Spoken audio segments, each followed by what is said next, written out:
All right, so I had a bunch of thoughts about freedom. I had a bunch of thoughts, and I kind of wanted to get them all out here, kind of into the world, you know. So the main kind of idea, the main kind of the core concept of what I'm really talking about is kind of this word. Um,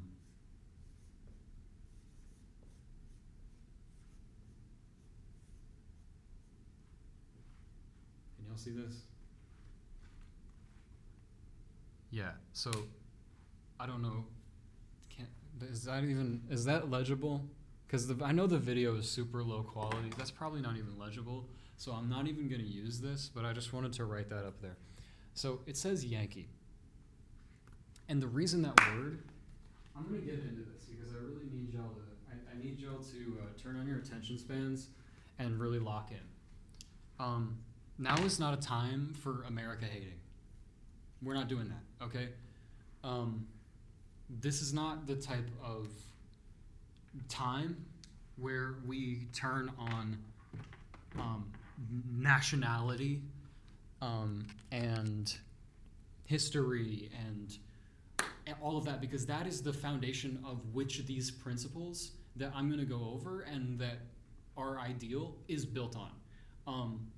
To say, fuck it, it's anarchy, it's all over, is to return to the exact kind of primitivism that we created things like philosophy, things like nationality and politics to resolve.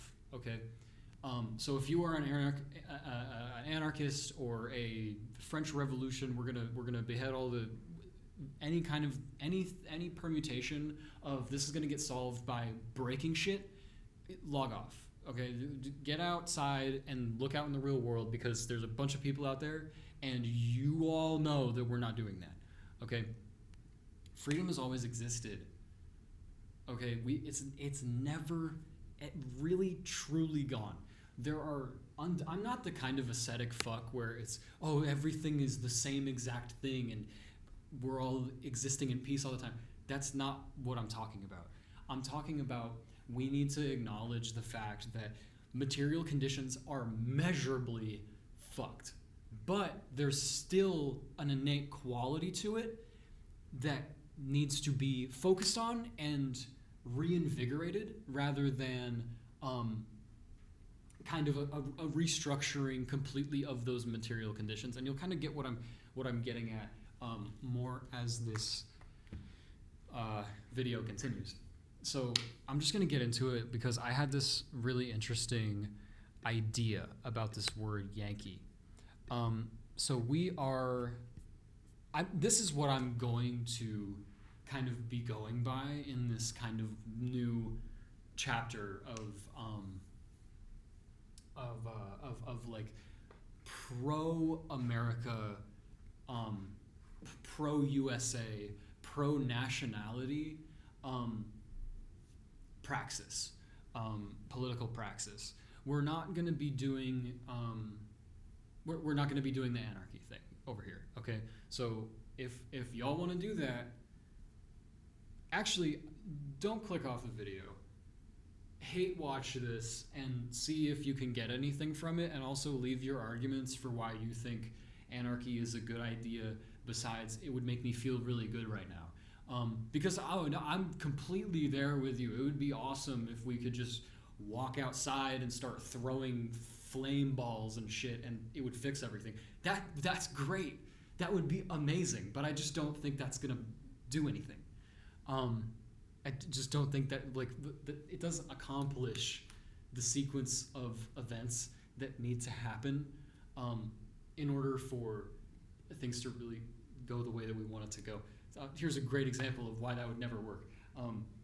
You go outside and you throw a Molotov cocktail and everybody goes, there's a fucking leftist agitator, and then they kill you, and then everybody else is like, I didn't do that. And then Trump goes on there and says, the leftists are out of control, they're taking over, so we need to not have midterms, and then you lose democracy.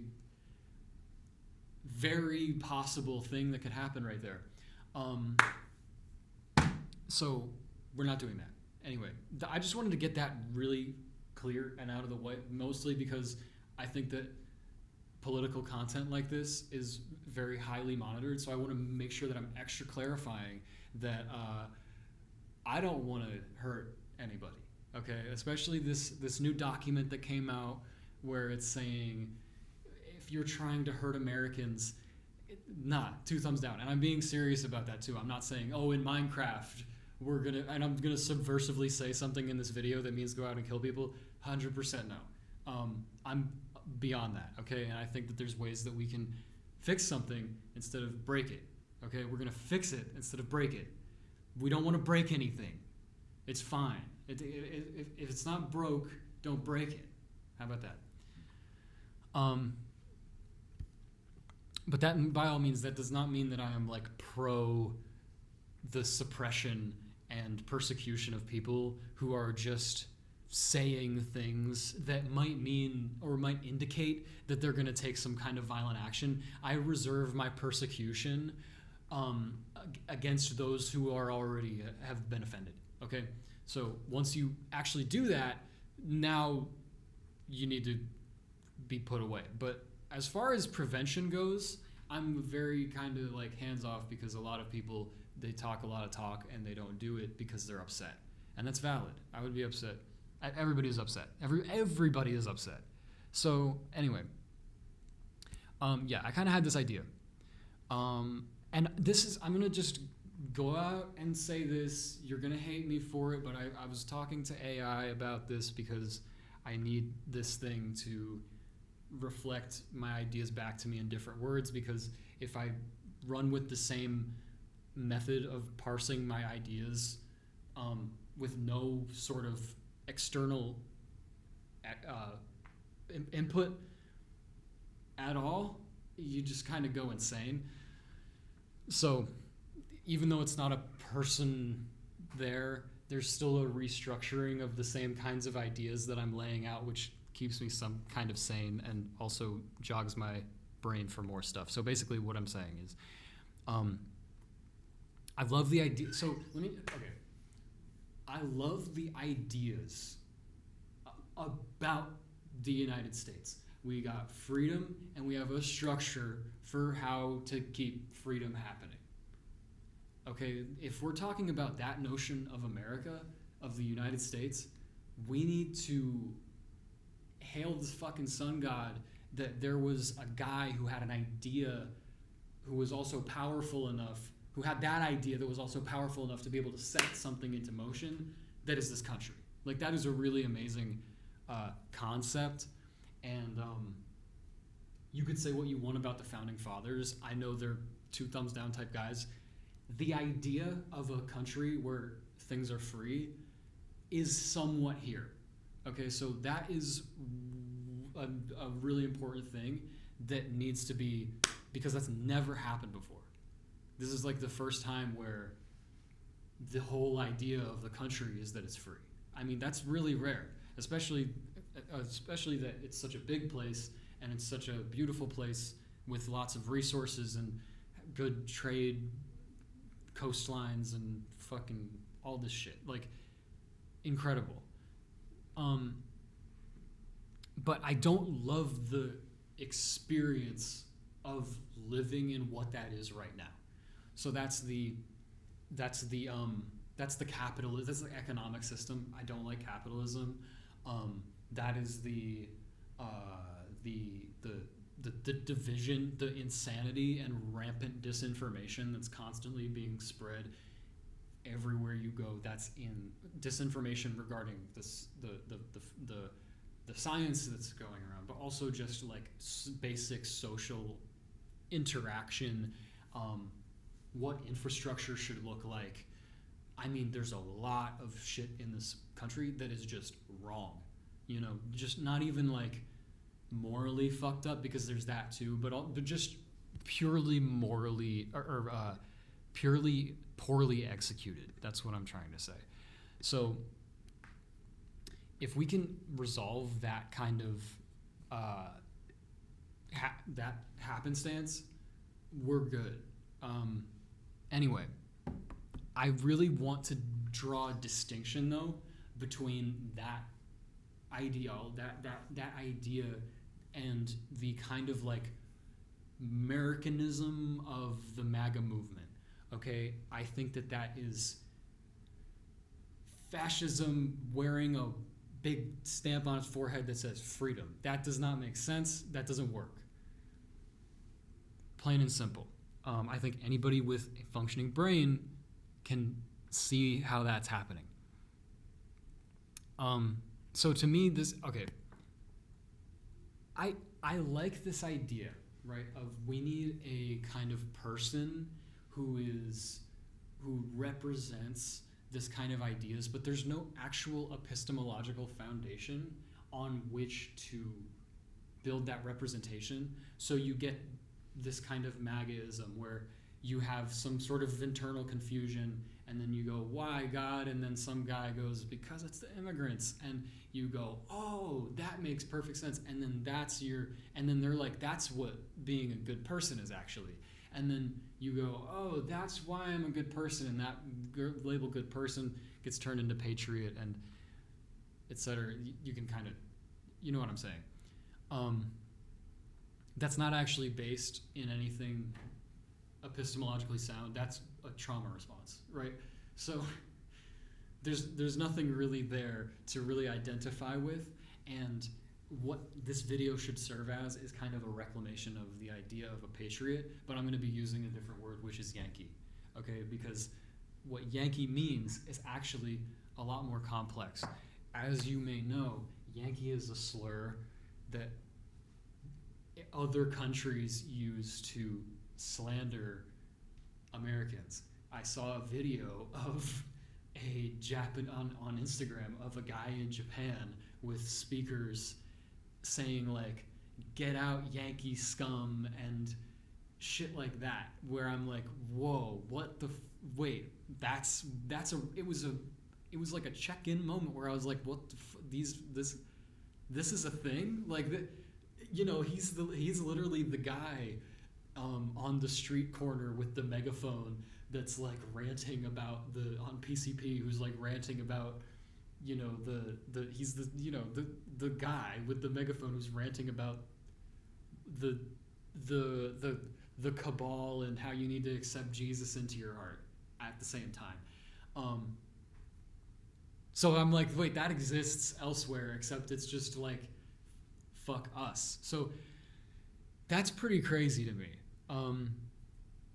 So I want to reclaim that, and I want to say, no, I'm a Yankee. I'm a dumb American who thinks that freedom is everywhere, and I love it, and yay. Like I like that. You know, that's not so ugly to me, because it makes sense, right? It makes sense how it comes into existence. It's kind of an action that is kind of like this fool archetype that is in like tarot and other things, but it's very grounded in the sense that there is some sort of measure of like just sheer willpower, right?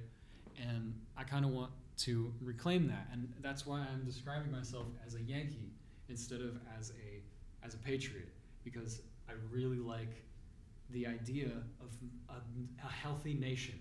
Okay, again, I'm not a, you know, maybe anarchism somewhere down the road is an end goal once we've ascended far enough to where there's no more problems anymore and we can just do that and everything's fine. But there still has to be some sort of way to compartmentalize the relationship with society and with the human race as a whole, which is kind of what I think politics is kind of an apprehension as. It's kind of like, how do I fit into the bigger picture of everybody?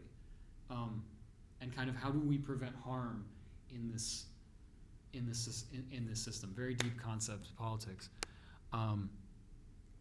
So basically, I was like, does the etymology line up? That's the question that I asked. Like, what are we talking about when we're talking about the word patriot versus the word Yankee? Do these words come from a place where my instinct is like, yeah, Yankee. No, that makes more sense. So Yankee comes from Yankees, John Cheese, which is a Dutch nickname used dismissively for Dutch settlers in New Amsterdam, later applied broadly to English colonialists by their neighbors. So Yankees, John Cheese, it's just this fucking guy. Like, John Cheese. Like this, I don't know. That's funny. So that was, again, kind of slur adjacent. Possibly from the Cherokee word Eankke. Not sure how you say that, but it means coward or slave, used as a derogatory term that colonists then adopted, and the Dutch diminutive of John, used to mock, essentially calling someone a generic nobody. So I kind of was like, oh, generic nobody. That's kind of like the whole idea of America. Like, we have this kind of, I'm not beating the brain rot allegations from the AI thing, I just realized, because now I'm just reading off a thing instead of like having formulated these thoughts and then written them into an essay, which is what I was going to do. But then I just got excited and I'm like, that's what this is, I'm not up here. I'm by a whiteboard, but I'm not a professor, guys. I'm not trying to make this that structured. Anyway, so yeah, kind of this idea. Yankee is the underdog. I am the Yankee. I don't know. It just returned that like immediately, like to my instincts. Like, yeah, like Yankee is the guy who is like, I don't know fucking anything, but I know freedom, and I want that. And that's like the most human thing that you can. That's the most embodied thing that you can really. That's the most human thing that you can embody, philosophically and spiritually. So I'm like, okay, that's there's really something there. Like, it just kind of comes back to this idea of like, wait, we could have been doing this the whole time. Let's build. So, politics is kind of an attempt, like I said, at least in my framework of like trying to answer the question of how do we coexist. And then the American idea is like, let's create a nation, which is essentially a group of people that are saying, let's do this together. Let's exist peacefully together. Let's find a way to let's all unite under the idea of at the end of the day, that's like the next step. It's like it took so many thousand years to get here, presumably from the inception of the idea of world peace, but we're actually pretty close. And that's kind of what I want to get at. It's like we're at least to the point where we have something that is set in motion, that's been here for a long enough time to where there's a big amount of cultural legitimacy that represents the idea of world peace, at least accidentally. Okay, again, say what you want about the Founding Fathers, but somehow what they did passed down the idea that this country exists for freedom. Okay, that's what we just kind of agree on. The true American is somebody who has always stood for freedom against insurmountable odds. The fascists are going to co-opt this to say that their idea of freedom is up against insurmountable odds,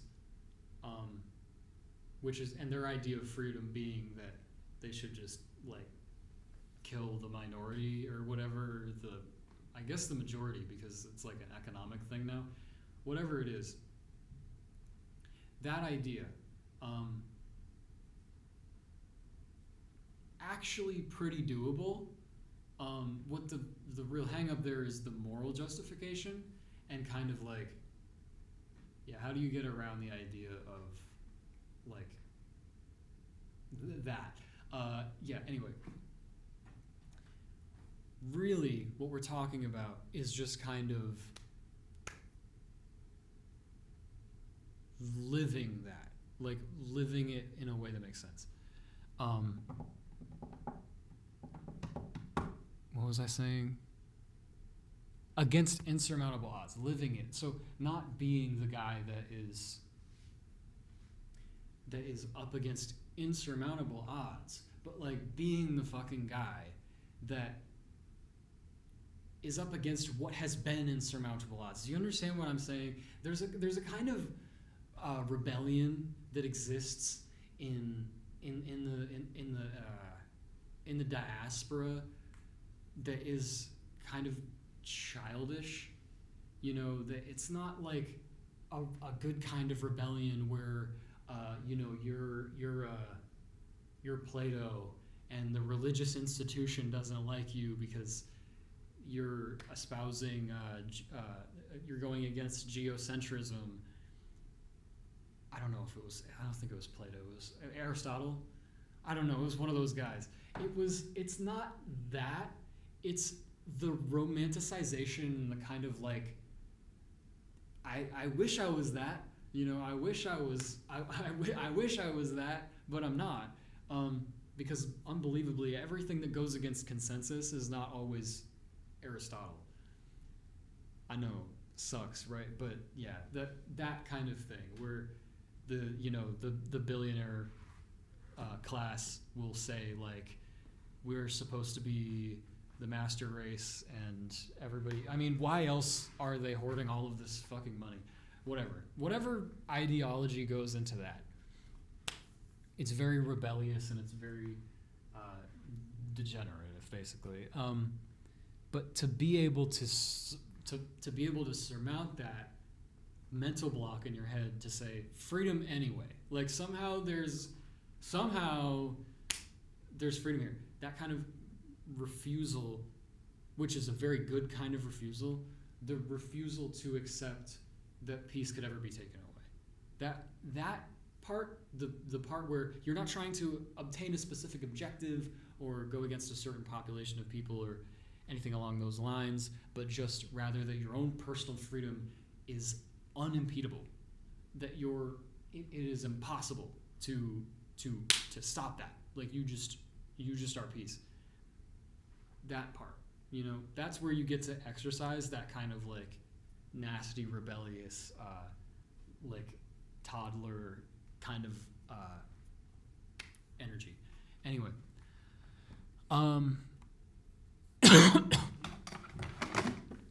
so sorry, I had too much coffee, and my brain is going faster than my body can handle right now. I'm also pretty tired. So yes, so that's Yankee. It's relational, okay? It's something where it has multiple meanings, but the kind of idea is always pointing. And what you notice in this is John Cheese, a Dutch nickname, dismissively for Dutch settlers, from the Cherokee word meaning coward or slave, or it's a derogatory. It's fucking a Dutch diminutive of Jan, a generic nobody, just fucking generic nobody, right? And I'm like, okay, that is important because that always is hinting at this kind of idea, that freedom, right? That is undeniable. But it's like that fucking thing over there that's fucking annoying. And I'm thinking now, in this moment, that's the fascist perspective. The Yankee is always that fucking thing that's just free anyways, and the fascist mentality always has to be putting things in boxes and always has to be making things as predictable and as controllable and manipulatable, and like I don't have to think about anything ever, right? Just that continued rejection of entropy in favor for something that's good and familiar. That this is kind of always how we've been rocking, so continue that forever. But that's not how anything works. As everybody knows, to some extent, everybody knows that. Patriot, on the other hand, it comes from a Greek word which means of one's fathers, and through a Latin word, which means fatherland, and a French word, patriot. I can't do French, dude. French has like 3 letters that you pronounce, and you have to like guess them every time. I can't do French. It's a very like Englishy word, but it's not American. You know, it's English in the sense that it's a hodgepodge of a bunch of different words, but it doesn't really have a. That's the meaning of it. It's kind of just a fucking. It's a thing that kind of existed before, and then it was a little bit different, and then now that's the thing, which aligns very perfectly with kind of the MAGA flag waver idea of freedom. It's this thing that was in my past, and this is when I felt the free, and we have to make that again. Freedom. That's patriot, right? And that to me is a dirty word now because of that. That's the exact opposite. That's not the fascist dictator, but that's the fascist guy in the crowd going, you know, cheering for his rights to be taken away. That's what that means to me. So Yankee as relational and patriot kind of as possession connotation, right? So you can, but this is kind of where the word, and this is where this is where it gets really interesting, because this is where the word Yankee kind of dissolves into being a thing that's thinging rather than a thing that you are, okay? So if you're Yankee-ing, and that's going to be tough because language doesn't really work where you can just like remove parts of the word and, you know, like that, I mean, it does work like that, but like that's not really like how we think about language. But if we're just Yankee-ing, right, what does that mean? Well, in this context, and kind of why I laid out this foundation earlier, this kind of like this fucking guy that's always on the other side, that guy over there that's a fucking whatever, that representing freedom is an incredibly powerful concept, because if you're Yankee-ing, that means that you are kind of, well, this is gonna be a bit of a jump, but I promise it makes sense. You could, and this is where it's like, okay, so this is why the whiteboard is deceptive, because a lot of whiteboards are like, this is the thing, and that's me, and I'm just pointing at the thing. But where what I'm doing is I have a thing over here, and I'm also pointing at that thing, and I'm talking about this, and this is really what I'm pointing at. So that's the difference. Anyway, this is more of my thing, and you can use it if you like. But I think that the logic follows perfectly, which is why I'm sharing this. Anyway, the Yankee-ing, the guy that is always refuting that peace can be different, okay? And this is the role that really is where the epistemological foundation, this is where that's really at. You're not a patriot, you know, this is my flag, and look at the thing that means the thing, and that's the flag. That's what freedom is. No, that this is a thing that this flag represents that. This flag doesn't even do it justice, right? So that statement, and also that me holding it and me representing myself with it, is a refutation of chains. It's a refutation of anything. You know, it's a descriptor. It's not a role, which is a lot of what the United States is. The United States, the flag, it's describing something. The frickin', where's the marker? we got the stripes, and it's like this is what this thing is, and this is the origination of it, and then there's this thing which is what it is now.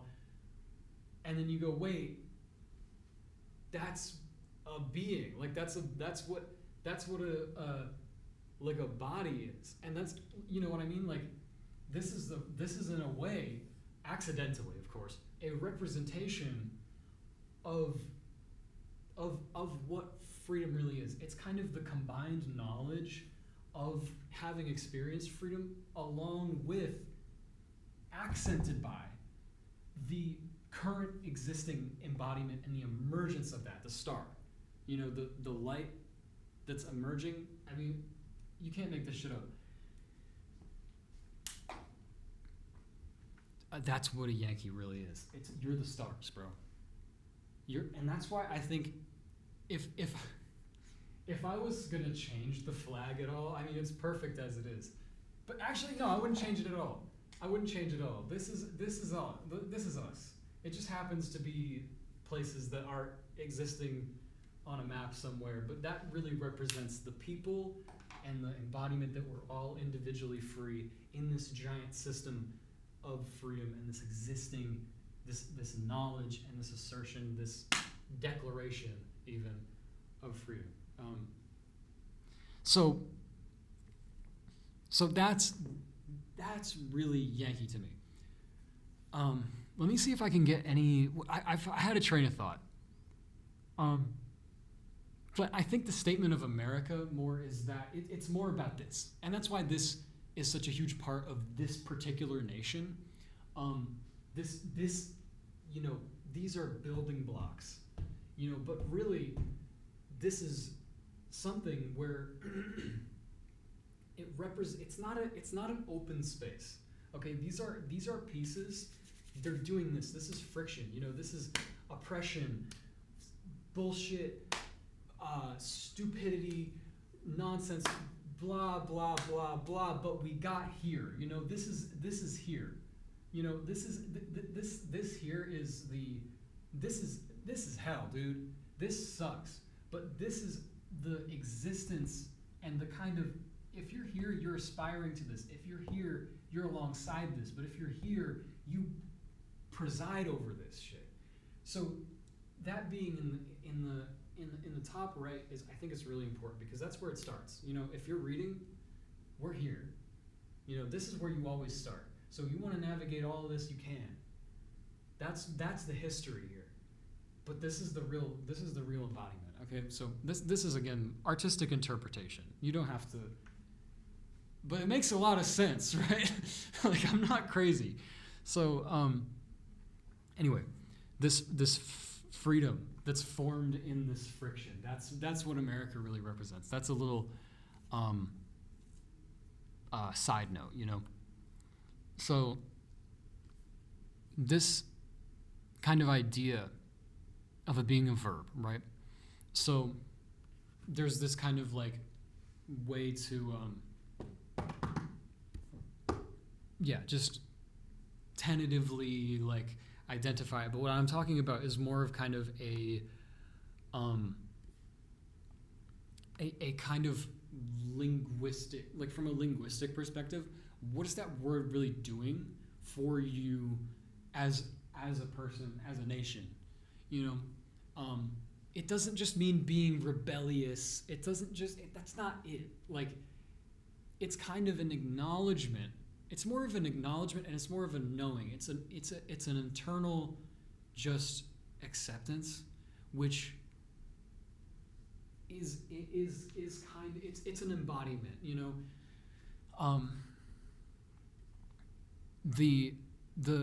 So as a like a theoretical noun, it doesn't really work. You can't say like the plumber and the Yankee. You say dignity and Yankee. A noun like dignity. It has a place. It's a thing. You can point to it, but it's not like there. The same thing is with a Yankee. The words always had fucking weird meanings, and not that it should just be an infinite regress of like you can just make the meaning whatever you want. The meaning is that it changes its meaning kind of, sort of. It's that there is always going to be another meaning of it.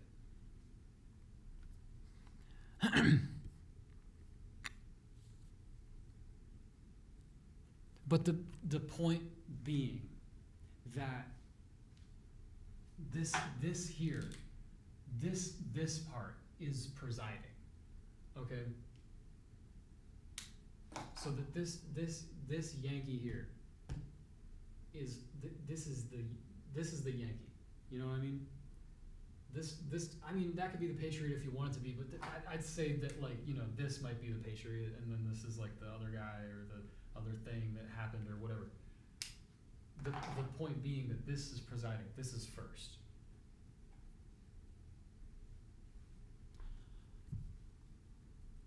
Kind of the stone left unturned, the fatal flaw in every system, the exception, the fact that life defies the law of physics. If you throw a stone, there's an equation in physics that can describe that.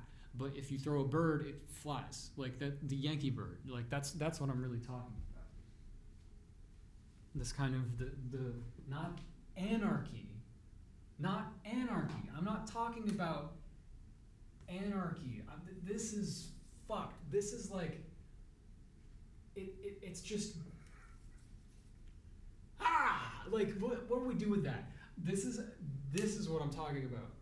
We're talking about the history and then the embodiment, the knowledge and the willpower. It's a more grounded interpretation. This is something that is within this. Within this is unbridled chaos. Sure. But it's not that. It's that unbridled chaos sometimes is informed by something here. Sometimes. There's a relation. This is about the relationship. I sound completely insane right now, but I promise this makes sense. I'm Yankeeing my ass off right now, Anyway, I like to call this the Yankee bird idea, okay? The idea that if you throw the bird, it flies, but if you throw the stone, there's a calculation for it. This is called the emergent exception. It's something. It's mathematics. It's there in mathematics. But the stone left unturned part is kind of what I want to focus on, because this is the part where the system kind of comes into play. You don't really have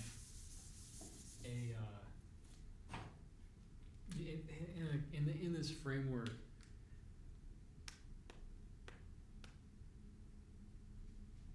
What was I just saying?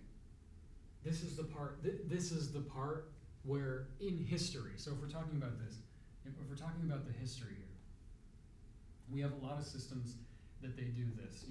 They line it all up, and then they go that, and then this is feudalism, and then just kind of like some of them might arrange it like this or whatever, and then this is guys, pick one. Oligarchy, I don't know, something along those lines. What happens every single time is that somewhere in here, because these are embodied ideas that are created by living beings, one of these things is unchecked. And there's probably parts of that in everything. So if we're talking about an army, it's the one guy who's having second thoughts, or he's thinking about his mom or something. If we're talking about commanding it's like herding cats. There's always going to be the one that just goes, and then what I'm saying, as this is the Yankee, okay? And that can be good, it can be bad. In the context, if you're the oligarchy, this is fucked. Like, you're like done with that. You just cannot, But if you're this, you're just, that's just, you throw the bird, it flies. That's just what it does. It's just being a bird. It's not like rebelling. It's not, this is the part of you that this is peace. that no matter if these are, you're broke, you're being held captive, you're a certain trait that somebody around you doesn't like, you have a weird friend, you had ice cream today. There's always this thing that is there. It's not necessarily bad. If you're an oligarch, that's bad. But if you're just a guy and this is the ingredients on your sandwich, there's always this. It's like, oh, what if I added something else? So there's a massive kind of importance that's imbued in this concept, because this is not a political idea. This is an observation of this is just an embodied observation that everybody can relate to in some kind of way. We've always had this chaotic moment. A lot of people have incredibly negative experiences with that because they're spending a lot of time from existing in a feudalist society where mastery and material safety means being able to keep these in line. A lot of people have that idea. They're constantly trying to wrangle this fucking thing. But that's just a thing about life. It's the fact that your heart beats and you don't ask it to. It's the fact that your hand, it fucking, you cut it and it heals back up. There's just something that's always doing something anyway. No matter how many times you tally these things, and no matter how much, there's always just something that's going to continue to, that's going to emerge. Again, in mathematics, it's called the emergent exception. This is what Gödel proved mathematically, apparently. I don't fucking know about Gödel, but if you're a mathematician, you're like, oh, right, the Gödelian statement. That this is what Gödel stated, or whatever. So acknowledging that, and this is kind of where we bridged philosophically, and we're here now, but we're going to bring it back to here. Okay, we're going to bring this back to empirics. So this is the irreducible, the living remainder, the part that is always unaccounted for. This is not theoretical. This is observable. This is not, because then what people are going to try to do is be like, okay, so then that's here, and it's in my, it's there. No, it might be this, it's over here. Like, you know what I mean? You're not going to be able to fit this into a system, but you can live with it. And that's kind of the way to fit it into the system. You have to integrate that that's a thing that exists. It's kind of spoken on in absurdity, like the philosophy, absurdist thought. I don't know. There's something absurdism. In Jungian psychology, it might be the shadow. It's the part where you go, oh shit, that's me. I don't like the idea of a shadow because it has a negative connotation. The shadow isn't necessarily a bad thing. It's just something that you didn't think was you. That's why shadow is so deeply entrenched in this idea of dark and then light, and then it's look at these two things, and that's two things, and then the shadow, and then this, but not realizing that these are not represented anywhere in actual reality. You don't have just darkness and lightness observable anywhere in the universe empirically. This is a theoretical concept, is kind of what I'm saying. There's dark matter or whatever, but that's not necessarily a direct opposite to fucking light matter, as far as I'm aware. Somebody correct me on that, because I'm pretty sure it's not dark matter. It's what I heard was it's another name. It's this guy's name, Matter, and then they were that's not catchy enough, so they called it dark matter. It's not literally dark. It's just something, I don't fucking know. Anyway, being able to accept it, I don't know. It's kind of the way you can kind of a way that I've just you gotta live with the Yankee, dude. Yeah. Okay. I'm moving a million miles a minute right now, and my brain is not very good at compartmentalizing all of these thoughts right now. But again, that's what this video is an attempt to do. This is not a presentation of knowledge. This is an effort to, I mean, look at this. Like, this is an effort to kind of wrangle a bunch of ideas that I had that hopefully amount to something, right? So we're bringing this back to empirics. So this is at the point where we're at philosophy. The Yankee is, it's in one sense a wrench in the works, but it's also the one that is truly free at the same time. So it's a wrench in the works, but it's a necessary wrench in the works because it's the only thing that is able to account for freedom. It's the only thing that's able to account for free will. Well, not necessarily free will as an object, but free chaos of the universe. And it could be entropy. It could be a lot of different things, but it's a kind of property of unpredictability. There wouldn't even be an idea about trying to control everything if there wasn't something that was out of control.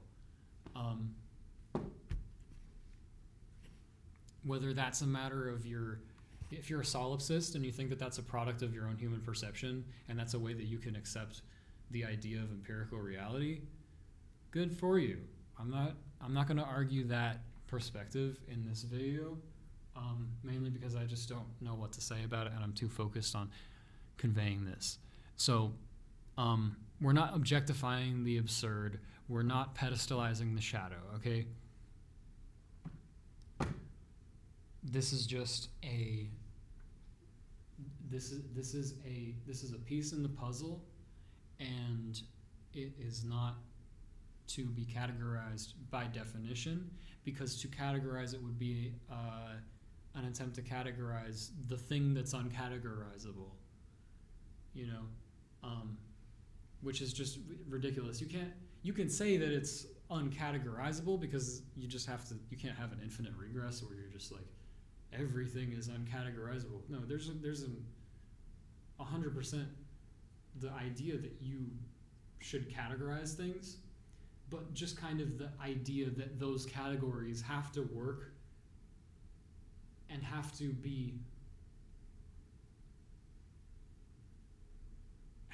kind of work with the notion that there is something that is uncategorizable. Do these categories predict outcomes that are represented when you add the chaos back in? And that is the exact question that you ask if you are applying empirical sciences. So that's the question. Does this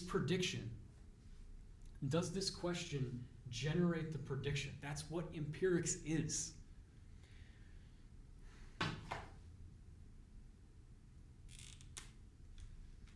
Do we have a thing here? And the Patriots are going to love this one. Do we have a thing here that is representative of this? This has to somehow be representative of this. If you don't have a system here, there's nothing to be the outlier. The idea is to shift the system to the point where the outlier is that these pieces are not disturbed by the outlier, by the Yankee. Let's just say that.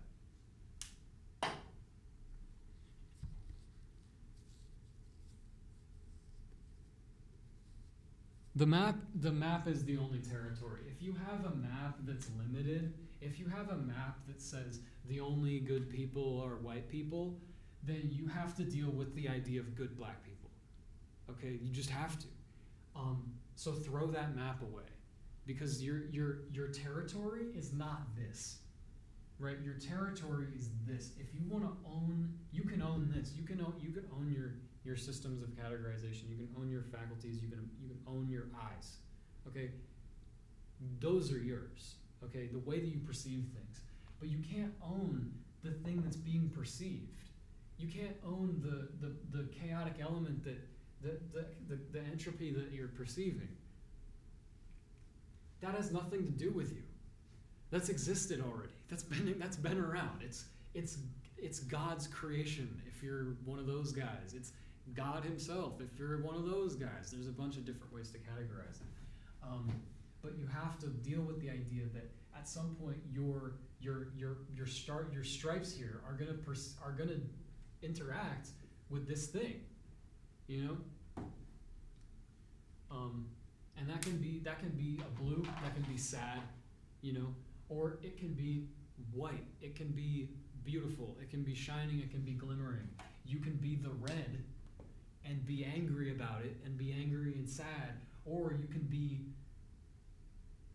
the white and you can just be the thing perceiving the thing, and then the red then becomes your love for that thing, and the blue could just be, I don't know, it could just whatever, just it's a fucking artistic interpretation of a thing that is only meant to aid in a philosophical discussion. Anyway, so now we're bridging the empirical and the philosophical.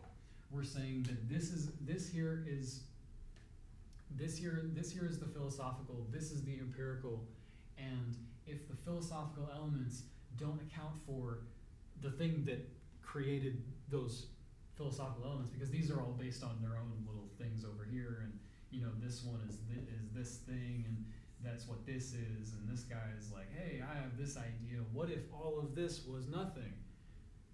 And then we go, that doesn't make sense because that is based on observations. So how do you have an observation? Anyway, that's a tangent. The more that these are aligned with direct observations and not like this thing that's based on this memory, that's based on this memory, that's based on like that, and then this is your mom telling you to fuck off. The more that this is just aligned with this thing and is representative of that thing, the more real you become. I mean, I don't know what you want out of philosophy other than to kind of become more perceptible and embodied, and able to interact with reality. I mean, what are you going to do better to interact with reality than to make observations that are based on reality and align with that? That's it. Like, just to make those observations based on reality. That's all you can do. You're not going to get to objective reality by this. I mean, maybe, like, you could, but again, it's kind of that idea of like, up against impossible odds, I proved that the sky is green. I mean, like, yeah, like, like, no. So, anyways, just to exist here, that's what you want to do. But the problem is, and where people get really hung up with this, is the fact that this is now them, and then there's this thing over here, and the more of this that you do, the bigger that becomes, and kind of the greater the effort is to ignore this thing. These are all the philosophical like points here. So if every single one of these is kind of like in a separation cognitively from the objective reality, and there's a mechanism there for how that happens. I couldn't really describe it honestly, but anyway, the kind of it's the fog, it's the brain fog, it's the why am I thinking about, it's distractions, it's a lot of different things. Hopefully that makes some sort of sense. Anyway, yeah. So the way that's how people get hung up on is that they're so attached to their own personal way of perceiving things that this becomes that much more threatening because they're basing all of their internal perceptions on each other. So all of these guys are talking to each other, and there's no input of like, hey, there's this fucking thing right here that's actually real. So that's the problem that you get with neurons firing in your brain. They become very personal and very familiar. And then when if there's a you spend your entire life crafting this perfect brain that's so beautifully racist that it's figured out a way that every black person is evil. A black guy shows up and it's just not doing that. You freak the fuck out because you think you're nothing. Like you think that all of this was a waste of time. Sometimes it is. So if you don't resolve this this is the only thing that can resolve it. You know, it's not always comfortable, you know, and it's not always it doesn't even always make sense, but it is. Oh man, I think I just lost the marker. Anyway, doesn't always make sense, but that's what empirics is. The question of how representative of this is this? That's empirics. So if we say there's something going on in here, and then there's this thing out here that does what this is saying, you have an empirical system.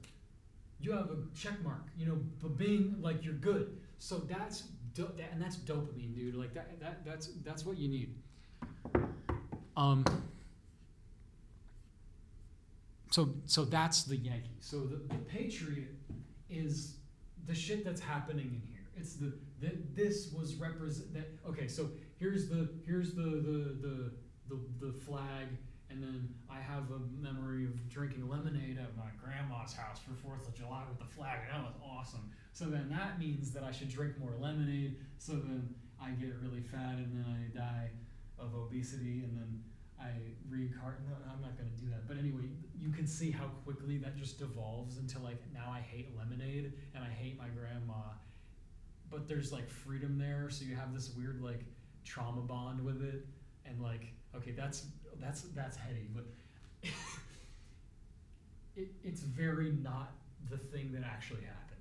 So instead of saying that, you know, the flag was there on 4th of July with lemonade, you could just say, I really miss my grandma, you know? And then that's empirical, because you wake up in the morning and you go downstairs, you know, and you remember your grandma used to be there, and you go, aw. And that makes sense because you have something in here that's saying that when somebody dies, you get sad. And then it's like, boom, like the equation clicks. Or just like to simplify it, you have something in here that says the sky's blue, and you look out there and it's fucking blue, and you go, bing, okay, so then that's really good.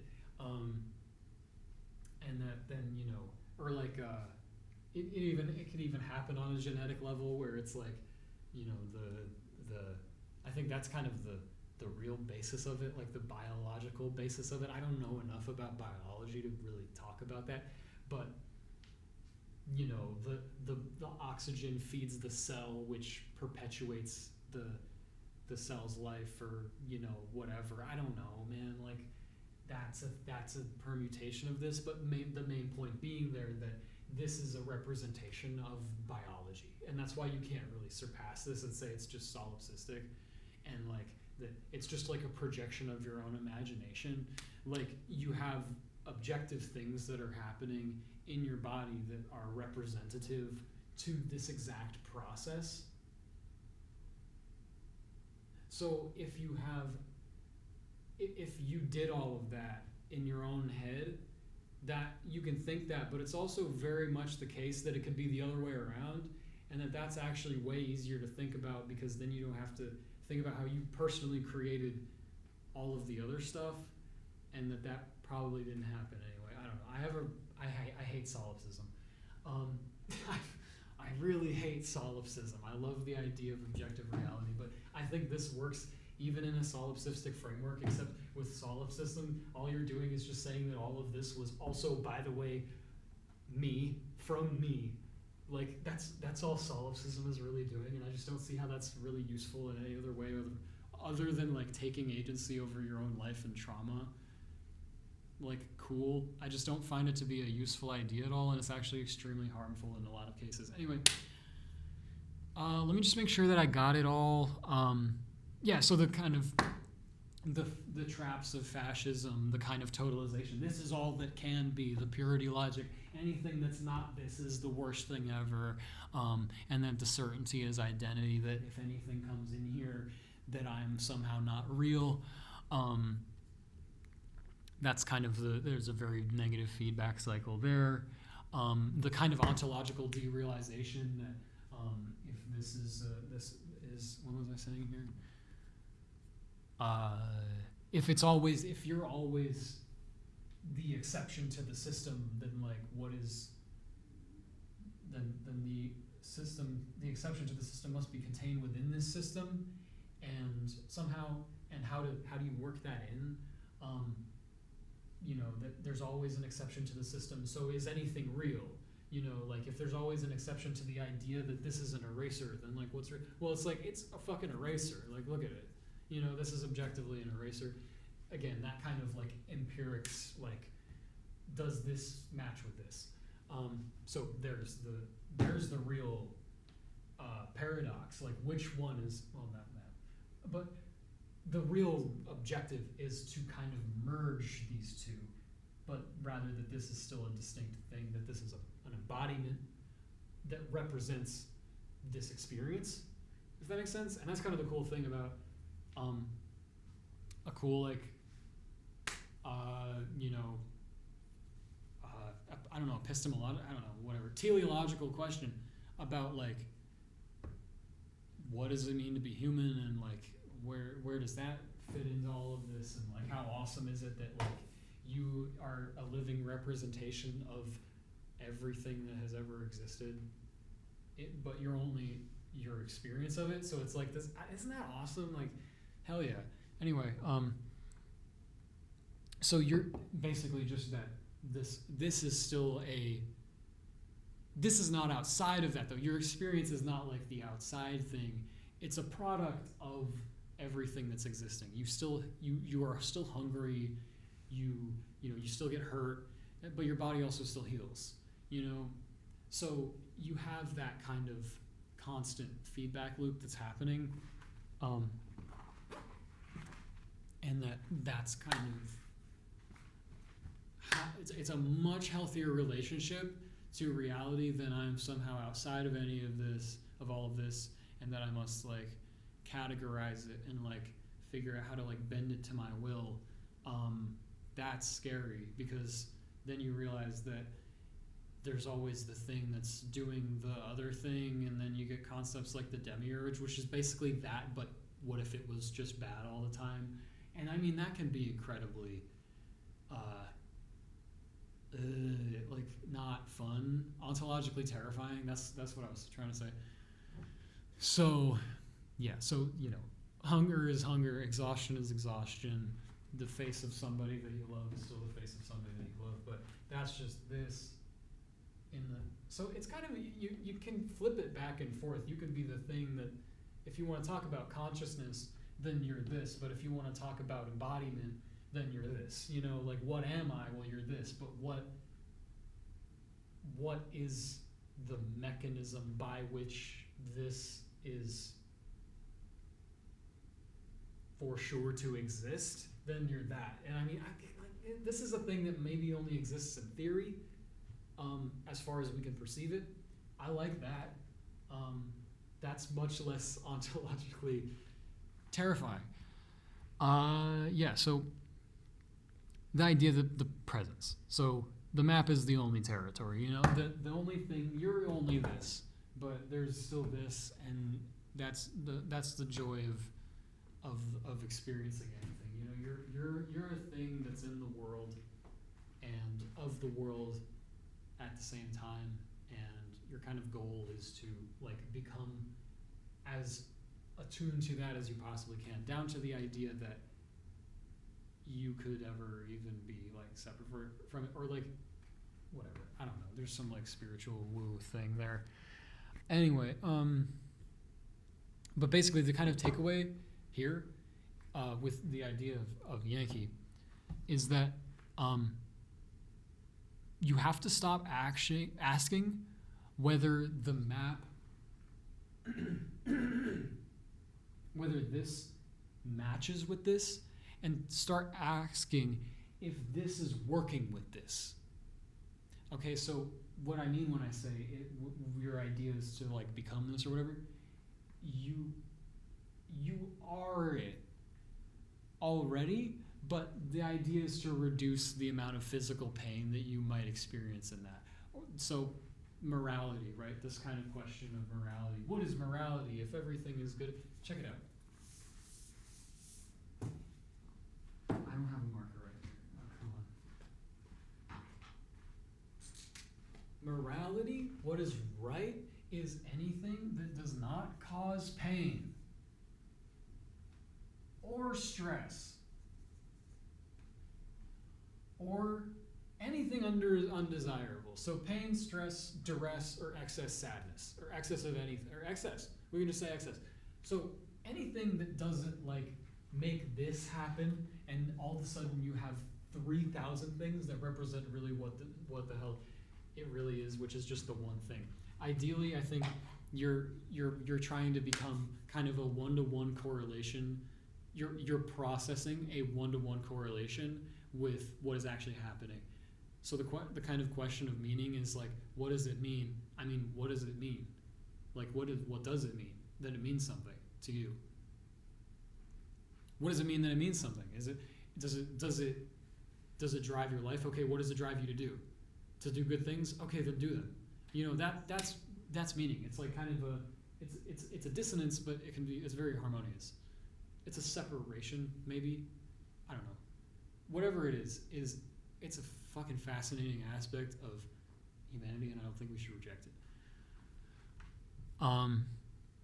So yeah, basically just the question of empirics, dude. It's do you have something that represents that is represented by observation? Is your mind with the times, you know? So yeah, basically that's kind of it. Now I think that's it. Like I think I did it. Any questions? Leave a comment about it if you were able to sit through all of this madness. Thank you. Congratulations. This is the culmination of a lot of like thinking. So hopefully everything was communicated clearly, but I will make a part 2 once I watch this and realize that I forgot everything. Anyway, so thank you for watching, and much love. Hopefully the sandwich place is still open because I am so hungry right now. Anyway, yeah, let's do some outro music. Let's do some outro music. I'm gonna play myself out right now. Don't ask.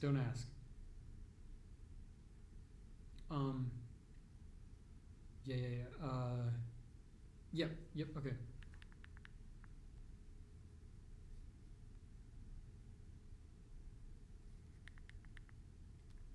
Play.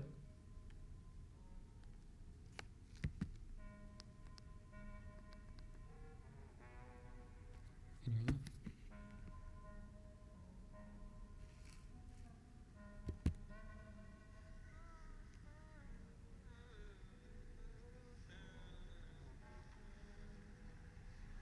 You can't hear that. Okay, that's great. Okay, let me recap. So what we have here,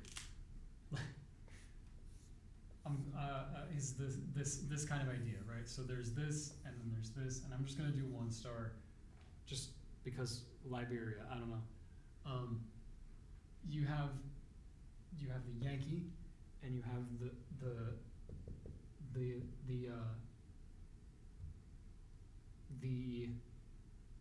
thing that I don't know, the fucking whatever, the thing that this is the Yankee right here. So you have that. This here is kind of the means by which this exists, but this is also the foundation of this. So okay, maybe recapping is a bad idea because I don't fully understand it. Anyway, so okay, but the way to collapse that, so we have this and we have this.